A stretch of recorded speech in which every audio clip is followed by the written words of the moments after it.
Hello, my dear students. Welcome you all to Sri Jain Rank Zone classes.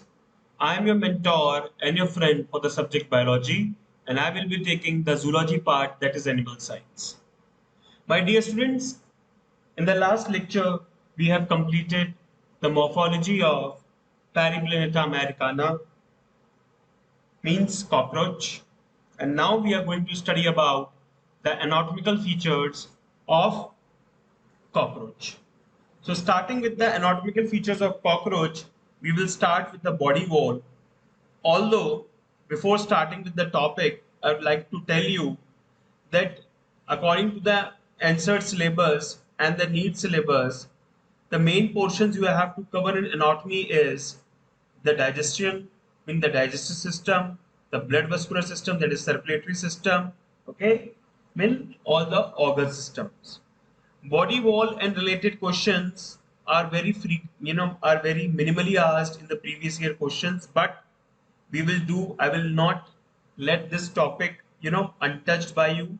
So that is why I am just making a, frame so that you can answer if any question comes from this topic. So starting from body wall, so the body wall of cockroach is basically made up of cuticle, which is the outermost layer secreted by epidermis and made up of chitin. So basically exoskeleton, it is chitinous. This cuticle is divided into three regions: epicuticle, exocuticle, and endocuticle. Epicuticle is the outer thin waxy layer. Chitin is absent in epicuticle. The epicuticle is the outer thin waxy layer and chitin is absent in epicuticle. Exocuticle. It is the middle layer. It is laminated, tough, chitinous, pigmented, thin layer. Okay. So exocuticle, it is having chitin, it is pigmented, it is thin, it is tough, it is laminated, and it is a middle layer. Outer layer is exocuticle, which is thin, waxy, not having chitin. Okay. The last is the endocuticle, which is the thick and innermost layer formed by soft laminated chitin. Okay.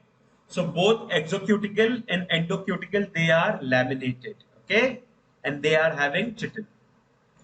Cuticle forms some immovable spines, and these immovable spines are tactile in function. I mean, they are responsible for touch. Okay. Cuticle forms some immovable spines which are tactile in function, means towards touch. Epidermis. Epidermis, also known as hypodermis, lies below the cuticle. It lies just below the cuticle. It consists of a single layered columnar cells. Single layered columnar cells. It secretes the cuticle. Certain cells of epidermis are modified into trichogen cells. The trichogen cells which secrete movable bristles. Which secretes movable bristles. So epidermis, which is equivalent to hypodermis, it just lies below the cuticle and it consists of single layered columnar cells. Single layered columnar cells. It secretes the cuticle. It lay down the cuticle. Certain cells of epidermis get modified to form trichogen cells which secrete movable bristles. The trichogen secretes movable bristles and cuticle is secreted by epidermis. Understood? Chromogen cells. Chromogen cells, they secrete membranes around bristles. The chromogen cells, they secrete membrane around the movable bristles, and the movable bristles are secreted by trichogen cells. Dermal glands. Dermal glands secrete waxy substance which is spread over the cuticle, which cover the cuticle and gives obnoxious smell. Okay. So dermal glands, they secrete a waxy substance which spread over the cuticle, which covers the cuticle and is responsible for obnoxious smell. Okay. So the obnoxious smell which comes is because of the presence of dermal glands. These dermal glands, they spread over the cuticle and are responsible for obnoxious smell. Okay. Coming to the next slide. Oinocytes. Oinocytes, they produce materials for the formation of epicuticle. So formation of epicuticle, the materials which are required for the formation of epicuticle are laid down by oinocytes. Oinocytes also helps in the periodic shedding or the molting. Okay, it helps in the molting of skin or echidesis. So oinocytes, it helps in the molting or echidesis. It provides materials for the formation of epicuticle. Numerous fine pore canals. There are numerous fine pore canals which are spirally coiled tubes transversely or vertically arranged through the endocuticle and exocuticle of the body of cockroach. So the endocuticle or exocuticle part of the body of cockroach, okay, they receive some coil glands or coil tubes. Sorry, these spiral coil tubes, they are known as what? Pore canals. They are known as what? Pore canals. Okay. They are the ducts of glandular cells. These are the duct of glandular cells, okay, of underlying epidermis. There are numerous fine pore canals. These pore canals, they receive the duct of different glands or glandular cells underlying epidermis, okay. And these pore canals, they open outside on the epicutical layer, okay, on the epicutical layer. They are supposed to influence, these numerous fine pore canals, they are supposed to influence flexibility and permeability of cuticle. So they actually help to maintain the flexibility and permeability of cuticle. Okay. These pore canals, they help to maintain the flexibility and permeability of cuticle. Okay. They help in the transport or exchange of materials. Basement membrane. Basement membrane, it lies beneath the epidermis. So basement membrane lies beneath the epidermis and composed of flattened cells.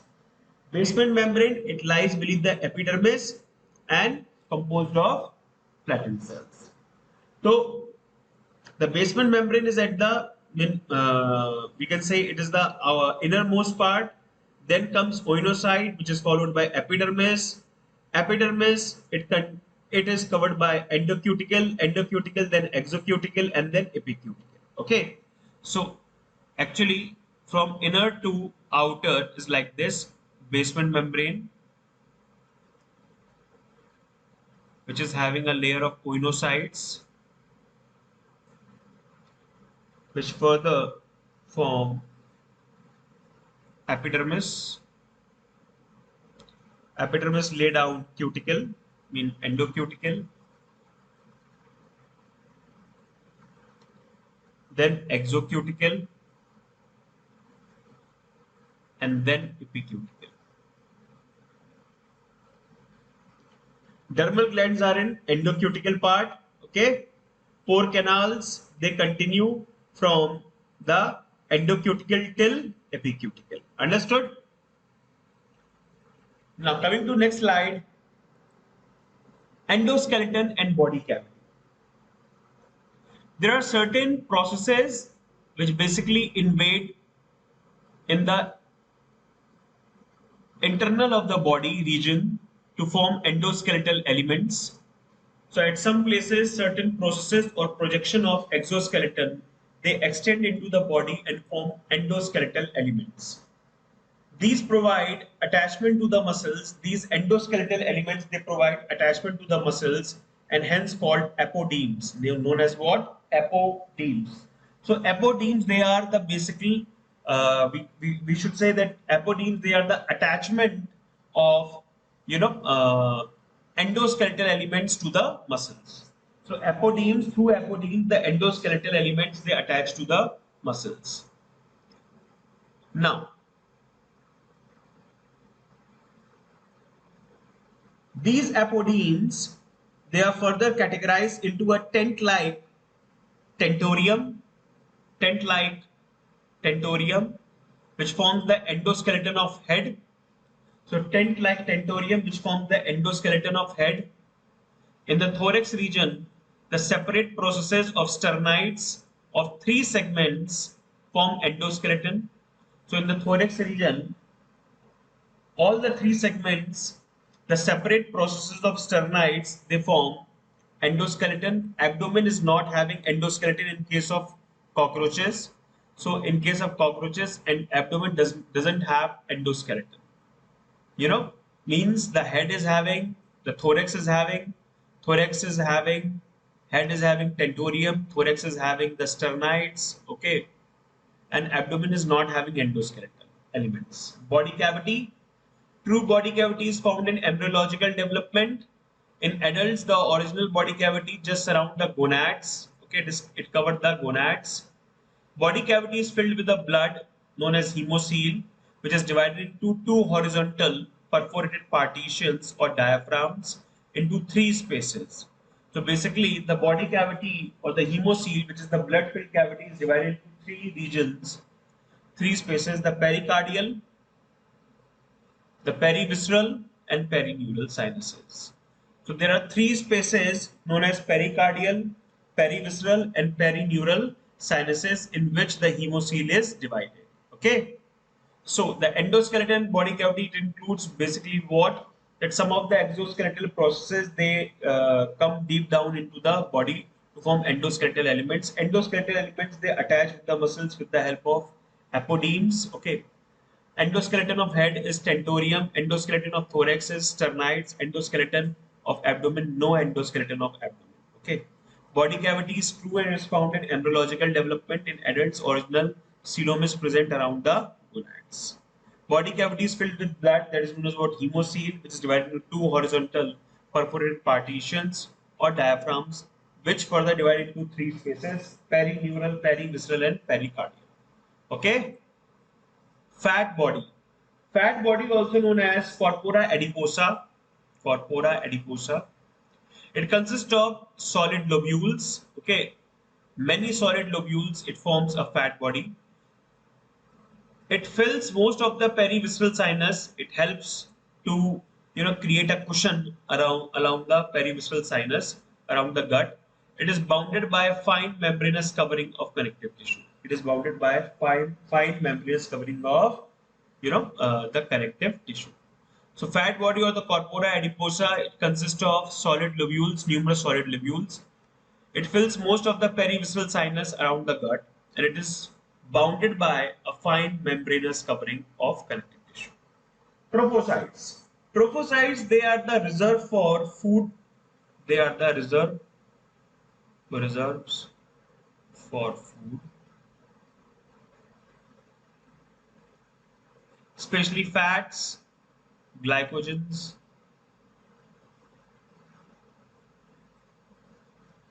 and protein.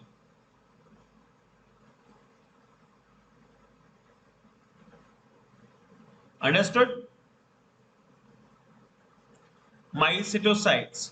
Tropho means trophic level, means food level. So they reserves or they make the reservoirs for food like fat, glycogens, and protein. Mycetocytes. Mycetocytes, they may contain a symbiotic bacteria which help in the synthesis of some amino acids and vitamins. Okay. So a symbiotic bacteria, they may contain symbiotic bacteria.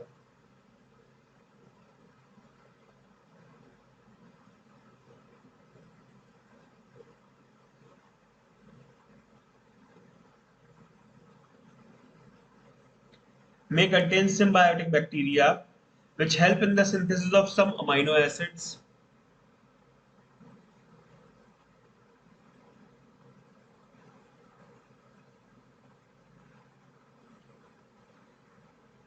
Of some amino acids. Understood? Oinocytes. Oinocytes, they probably consent with some intermediary metabolism at the time of acidosis. The oinocytes, they help in the acidosis or molting. Okay, so they provide some intermediary metabolism. Okay, they help in molting.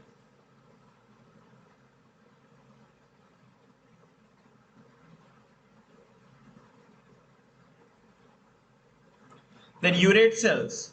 Urate cells, they absorb nitrogenous waste products from the hemolymph. absorb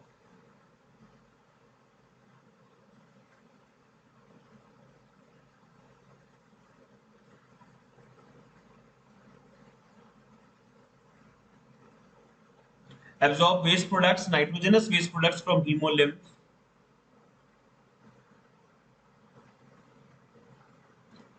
and form or synthesize uric acid.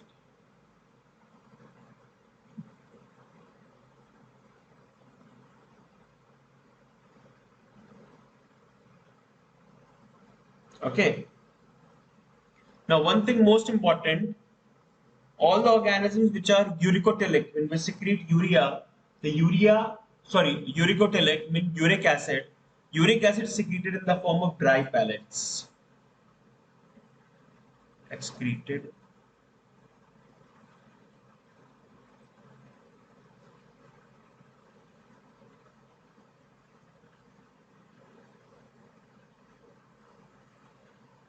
excreted in the form of dry pellets. Okay, urate cells. So trophocytes, they are the reserve for food, fat, glycogen, protein. Mycetocytes, they help to culture a symbiotic bacteria which help in the synthesis of some amino acids, glycogen, vitamins. Okay. Oinocytes, they help in acidosis or molting, and urate cells which absorbs nitrogenous waste products from hemolymph and synthesize uric acid.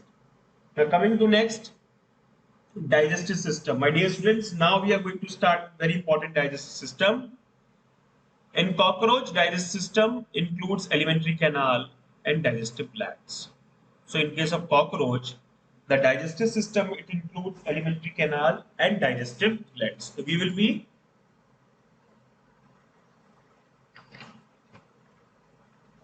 discussing both of them, alimentary canal as well as digestive glands. Alimentary canal. Alimentary canal in case of cockroach is long and elongated. It is long, elongated and coiled. So alimentary canal in case of cockroach is long, elongated and coiled, and it basically consists of three parts: foregut or stomodium, midgut or mesentron, hindgut or proctodium. The alimentary canal is divisible into three parts in case of cockroach: foregut, stomodium, midgut, mesentron, hindgut, proctodium. Okay.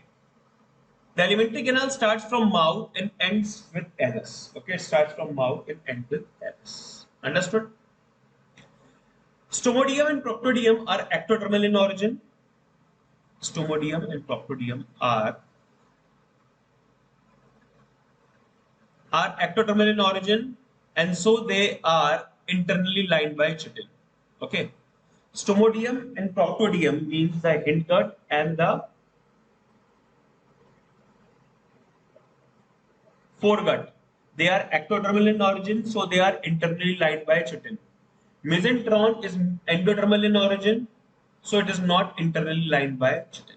So please remember these 2 points, that stomodium and proctodium means the hindgut and the foregut.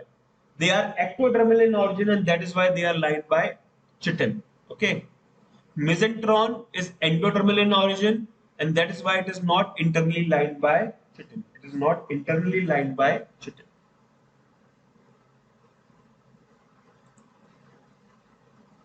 This is the picture showing digestive glands. Okay, in this you can see everything is mentioned: pharynx, salivary gland, salivary reservoirs, esophagus, crop, gizzard, hepatic cache, mesentron or midgut, Malpighian tubules, ileum, colon. Everything is mentioned.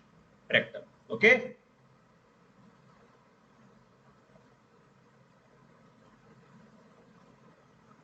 So proctodium and stomodium, they are ectodermal in origin, and the middle, that is mesentron, okay, or midgut, is endodermal in origin.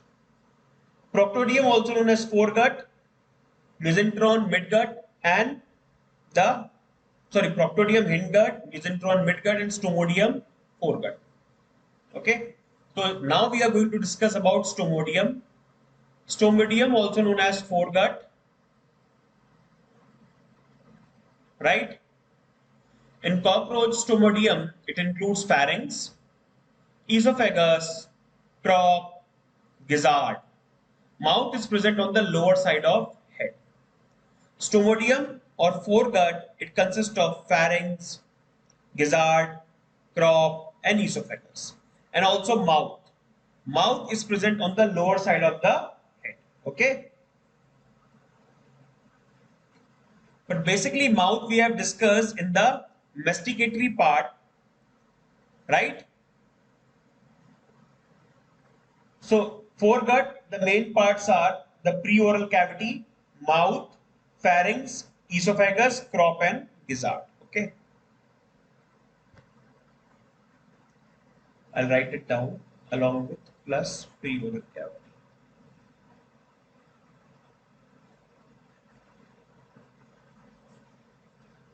Next point. The small space present in front of the mouth is called preoral cavity.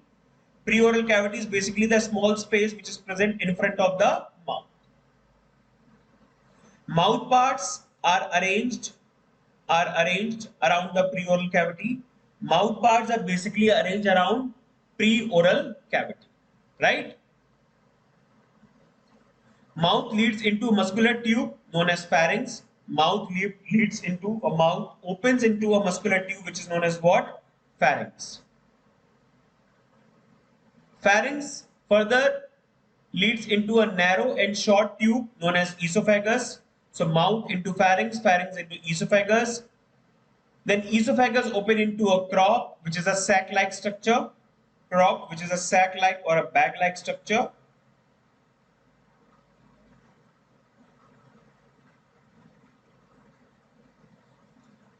Crop is the largest part of the alimentary canal. Crop is the largest part of the alimentary canal. Then gizzard. Gizzard is highly muscular and bulb-like structure. Gizzard is highly muscular and bulb-like structure. So, the region's preoral cavity, which is the small space present in front of mouth. Mouth parts are arranged around the preoral cavity. The mouth parts are arranged around the preoral cavity as anteriorly labrum is there. Anterior labrum. Posteriorly labium.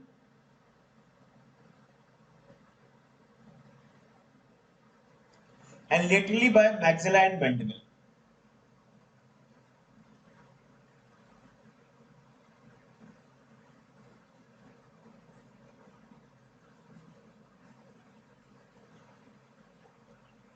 Right?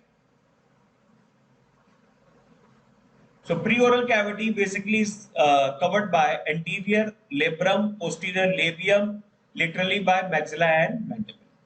The mouth leads into a muscular part which is known as what? Muscular tube. Pharynx. Pharynx open into a narrow and short tube known as what? Esophagus.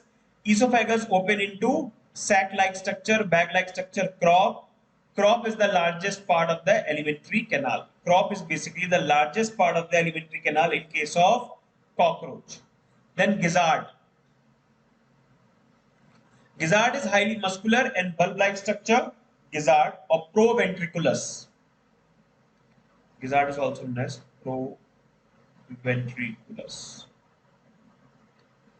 So gizzard or proventriculus is the muscular part which is very thick and bulb-like structure. The inner wall of gizzard produces 6 chitinous plates which bear the teeth for mechanical digestion.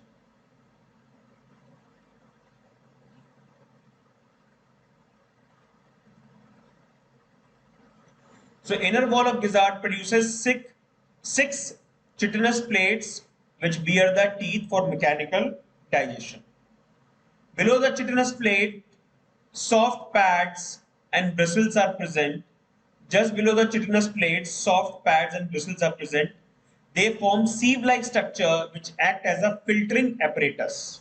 So just below the chitinous plate, soft pads and bristles are present. They form a sieve-like structure a mesh-like structure which act as a filtering apparatus. Okay, gizzard act as a grinding mill and filtering apparatus. So now, starting from the gizzard, gizzard is the highly muscular, thick and bulb-like structure, also known as proventriculus, Okay, the inner wall of gizzard produces 6 chitinous plates which bear the teeth for mechanical digestion. Below the gizzard or below the chitinous plate, soft pads are present along with bristles. They form a sieve-like structure or mesh-like structure which act as a filtering apparatus. Gizzard act as a grinding mill and also act as a filtering apparatus. Okay. Now, this is the stomatium or the foregut. Now we are moving to discuss the midgut or mesenteron. This is the transverse section of gizzard. You can see the circular muscle layer. Okay, the cuticular teeth. I told you the cuticular teeth for mechanical digestion. The epithelial layer, longitudinal fold is there. Longitudinal muscles are there. Connective tissue. Okay, so both longitudinal muscles and circular muscles are present in the gizzard of cockroach. Okay. Now, mesentron or midgut.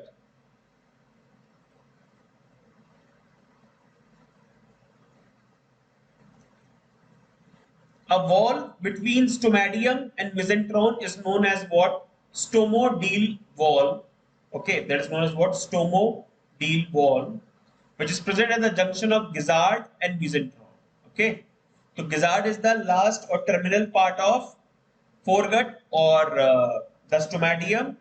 So that gizzard and the mesentron, they have a wall which will prevent the backflow of food. Stomatial wall prevents the backward movement of food materials from mesentron to gizzard. Okay, when it helps to prevent reverse peristalsis.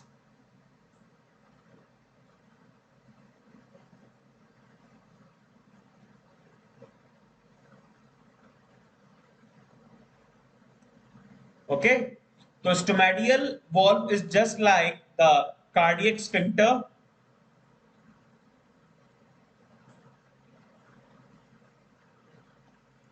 Okay, the food bolus in the mesentron is enveloped by a porous mesh-like membrane called peritrophic membrane. So the food bolus, after the initial digestion,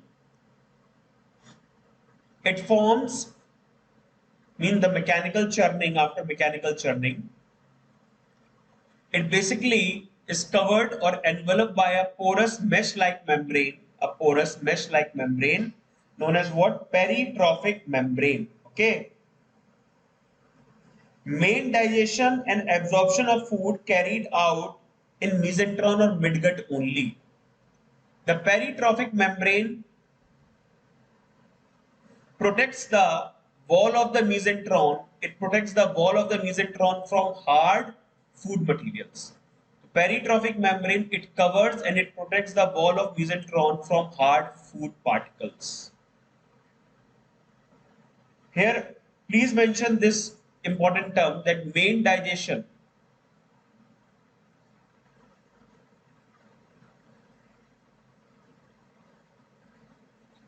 and absorption happens here. Okay. So peritrophic membrane protects the wall of the mesentron from hard food particles. Then comes hepatic CK, which is around 6 to 8 in number, finger-like projections. These are finger-like structures present at the junction of gizzard and mesentron. They are 6 to 8 in number. Okay. Hepatic CK helpful in the digestion and absorption of some digested food particles. Hepatic CK, it is helpful in the digestion and absorption of the digested food particles. Okay.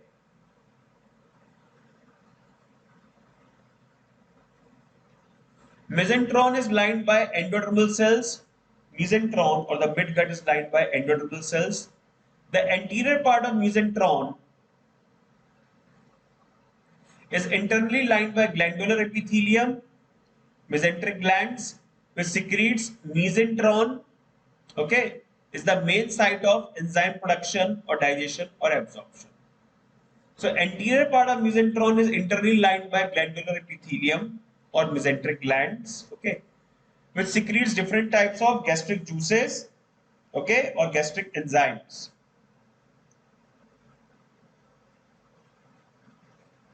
A muscular sphincter is present at the posterior part of mesentron, which prevents entry of undigested food and uric acid from hindgut to midgut. Okay, so just like pyloric sphincter,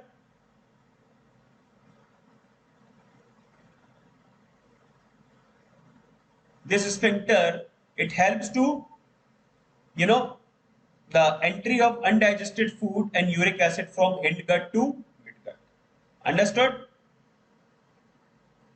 So in this slide, you have to mainly remember the stomatial valve, then the peritropic membrane, then the hepatic CK, and the sphincter. Proctodium. Proctodium or hindgut. Malpighian tubules are thin, elongated, and unbranched 6 bundles of tubules. So Malpighian tubules, they are thin, elongated, and unbranched. They are unbranched 6 bundles of tubules situated at the junction of mesentron. They are situated at the junction of mesentron and ileum. So proctodium or hindgut is situated at the junction of mesentron and ileum. Okay, it consists of 6 bundles of tubules, Malpighian tubules, which are elongated, unbranched, and thin. Malpighian tubules are meant for excretion. Malpighian tubules, they are basically meant for excretion. Okay. Proctodium includes ileum, colon, and rectum. The hindgut, it includes ileum, colon, and rectum. Ileum is short and narrow tubule. Ileum is short and narrow tubule. Anteriorly, it is having thread-like Malpighian tubules. Okay. So ileum is short and narrow tubule. Colon is highly coiled, and rectum bears 6 rectal papillae in the inner side. So ileum, colon, and rectum. So ileum is the short and narrow tubule. Ileum is the short and narrow tubule. Okay. Anteriorly, it is attached to Malpighian tubules. Ileum passes undigested food into the colon. Then after ileum comes colon. Colon is highly coiled and it receives the undigested food from ileum. Then rectum. Rectum bears 6 rectal papillae in the inner side. Okay. The rectum is having 6 thick longitudinal folds known as what? Rectal papillae. Rectums or rectum, it opens into anus, which is present on the ventral side of the 10th abdominal segment.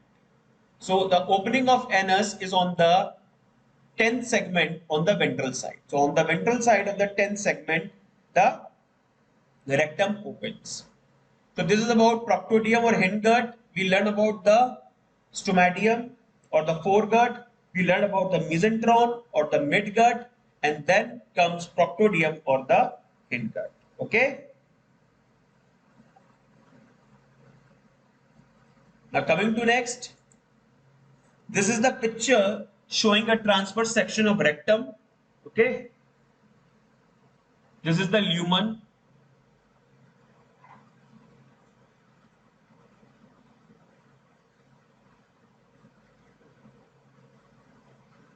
These plates, they are chitinous plate.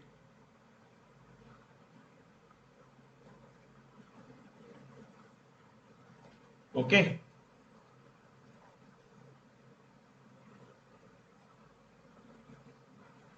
These are rectal papillas.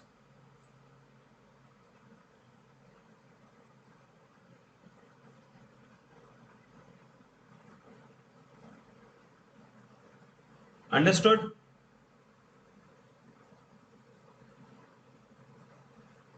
Sorry.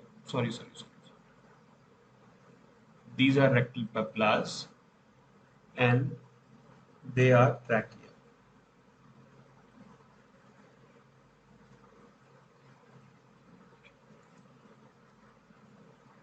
They are trachea. They are trachea.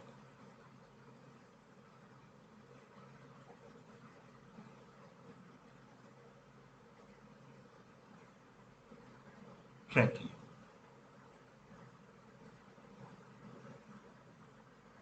Okay. So trachea, chitinous plate, rectal papillae. These are rectal papillae. Rectal papillae. Okay. And this is lumen. Okay. The outer projecting longitudinal muscle layers.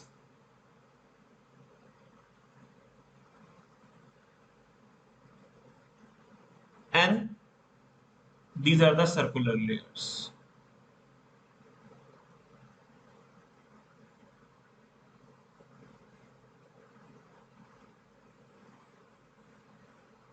Okay.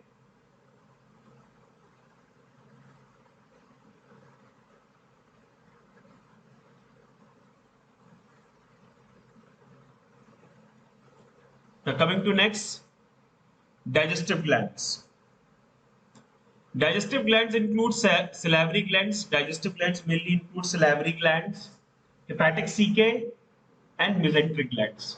So digestive glands, it includes hepatic CK, salivary glands, and mesenteric glands. I'll take 1 minute of yours. Yeah.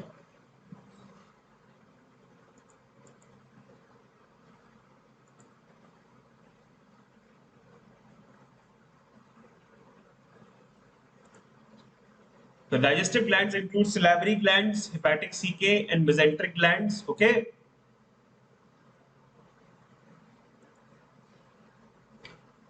In the cockroach, these glands are bilobed, or they have two lobes. Especially we are talking about the salivary glands. So salivary glands in case of cockroach having two lobes, they are attached to the ventrolateral side of the crop in the thorax region. Okay. So salivary glands, they are situated or they are located in the thorax region at the ventrolateral side of the crop. The saliva secreting cells present in the acini are zymogen cells. Okay. The saliva secreting cells which are present in the acini are the zymogen cells. Zymogen cells, they are the precursors or proactive cells. Okay. When they are not active, they will become active after a particular condition. The ductless of both the lobes unites to form a common salivary duct on each side. So the saliva secreting cells present in the acini, they are called zymogen cells or the proactive cells. The ductless, they are ductless. They are not ductless. They are the exocrine glands, and they are having duct. The ductules of both the lobes, okay, mean the ducts of both the lobes, they unite to form a common salivary duct on each side. The two common salivary ducts are joined to form a median salivary duct, okay. Between the lobes of salivary gland of each side lies a sac called salivary receptacle that stores saliva. Okay. So what you have to remember that in case of cockroach, the salivary glands, they are bilobed, they are having two lobes. Okay, and they are attached to the ventrolateral region of the crop in thorax region. The saliva secreting cells present in the acini are called zymogenic cells or proactive cells. The ductules or the duct of both the lobes unites to form a common salivary duct on each side. Okay. The two common salivary ducts are joined to form a median salivary duct. It forms a median salivary duct between the lobes of salivary gland of each side, and there is a presence of sac, which is a salivary receptacle or receptacular duct, which stores saliva, which will store saliva. Okay.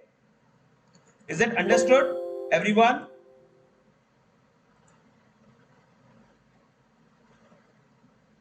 Okay.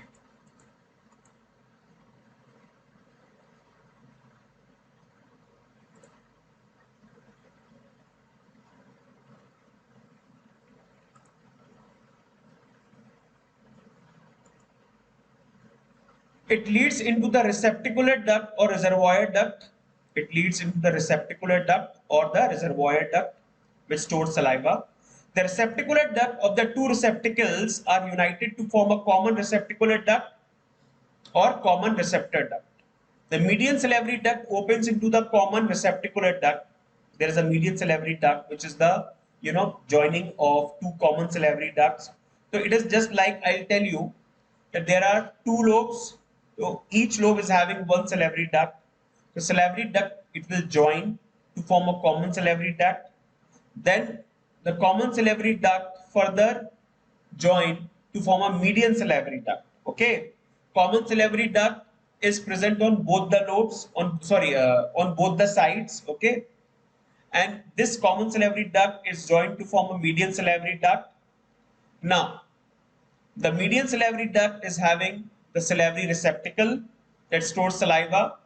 It further leads to form a receptacular duct. So there are two receptacular ducts from each receptacle, which further form to form a common receptacular duct or common receptor duct. The median salivary duct opens into the common receptacular duct. Okay. Later, the two salivary duct opens at the base of hypopharynx. Mean both the salivary ducts they open at the hypopharynx. Okay.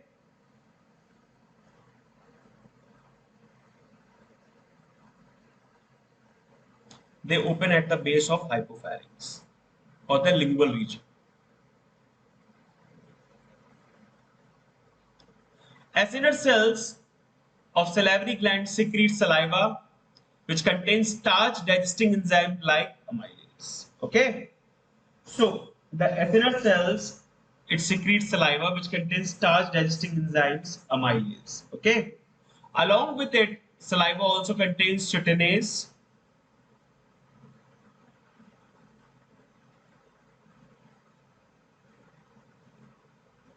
and cellulase.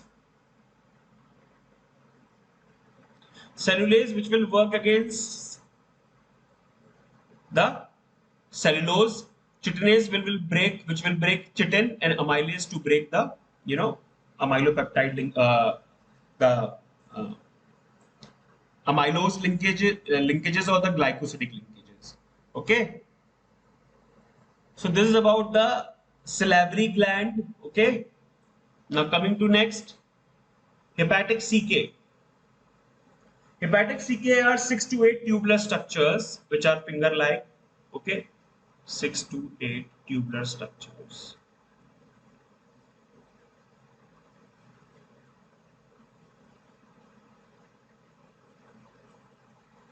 Which are finger-like.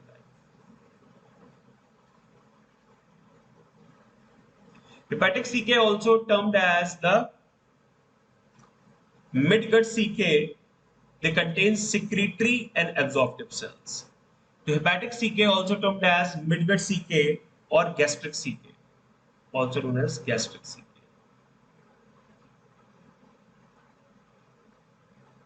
Okay, so the hepatic CK also termed as the midgut CK or the gastric CK. They contain secretory and absorptive cells. Okay, secretory cells and the absorptive cells, right? Glandular cells of mesentron or the midgut they secrete enzymes such as maltase, invertase, proteases, and lipases. Because mesentron or the midgut is the true stomach where the gastric digestion takes place. Okay. So please remember that midgut or the mesentron is the actual part where the digestion and absorption takes place. Okay. So maltase, invertase, proteases, and lipases they all are secreted in the glandular cells. Hepatic CK they basically no, they are lined by the glandular cells which secrete different digestive enzymes as well, containing proteolytic enzymes and lipolytic types of enzymes. Okay.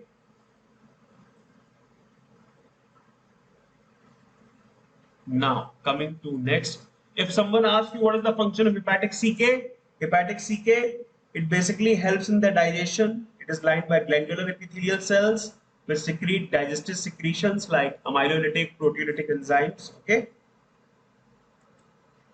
Ingestion. Now we are going to talk about the physiology of digestion, that is ingestion. Okay. Ingestion. Cockroach, they are omnivorous animal as they ingest both plant and animal substances, you know. Antenna, labial palps, maxillary palps, they help in the location of food. They are tactile in function, they are sensory in function. Okay, they help to locate food.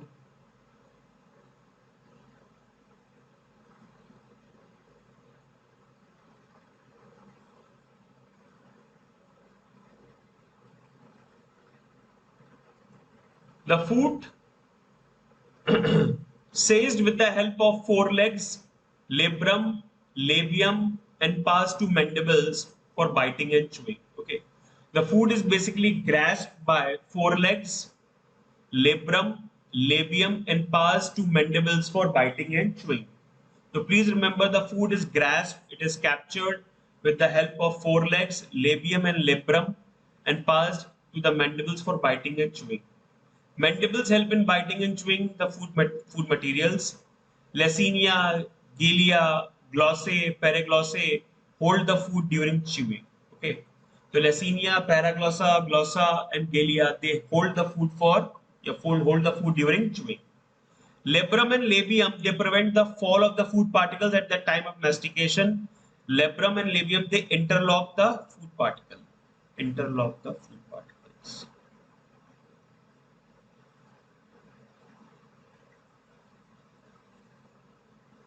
Okay. Lacia, Gilia, Glossa, Paraglossa, they help to hold the food during chewing. Okay. Mandible, it will for its work, biting and chewing. Food materials mixed with saliva for lubrication.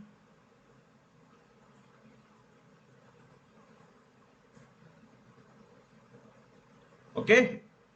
So this is the process of ingestion, digestion.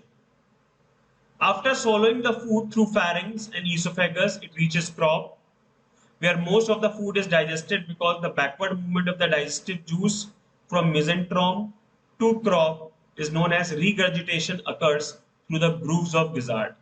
So gizzard is basically having grooves. Those grooves receives the digestive juices from the midgut or the mesentery.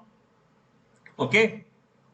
So the digestive juice from mesentery reaches to crop, okay, and from crop it reaches to the grooves of gizzard, okay, where the and this process of transferring back is known as what, regurgitation. As the gizzard act as a grinding mill and filtering apparatus, the large food particles are broken into smaller particles, filtered and sent into the lumina of mesentery. The large food particles are broken into the smaller food particles by enzymatic, okay, and they are filtered and sent into the lumen of mesentery. The enzymes invertase, amylase convert carbohydrates into maltose. The enzyme maltase act upon maltose and converts it into glucose. That you know. Protease enzyme converts proteins into amino acids. Lipase converts lipids into fatty acids and glycerol. Cellulose, it is digested by the enzyme cellulase secreted by the microorganism present in the head gut of cockroach. The head gut of the cockroach is having microorganisms which will secrete the cellulase enzyme. Cellulose is converted into glucose. Amino acids, fatty acids, and glycerol are absorbed into the blood through the wall of posterior region of mesentery into hemolymph. Okay, so amino acids, fatty acids, and glycerol, they are absorbed into blood through the wall in the posterior region of mesentery via hemolymph. The undigested food is carried to hindgut, proctodeum. The rectal papillae helps in the absorption of excess water from the undigested food particles. Rectal papillae, they absorb the excess water if it is present. Elimination of undigested waste through anus is defecation or egestion. Okay, it is eliminated in the form of dry pellets, right? Because the main nitrogenous waste is uric acid, and that is why to conserve water, dry pellets being excreted out. Understood? So my dear students, this is all about the physiology and the anatomy of digestive system. We will be talking about the blood vascular system in the next class. Till then, bye bye, take care, stay safe, stay at home.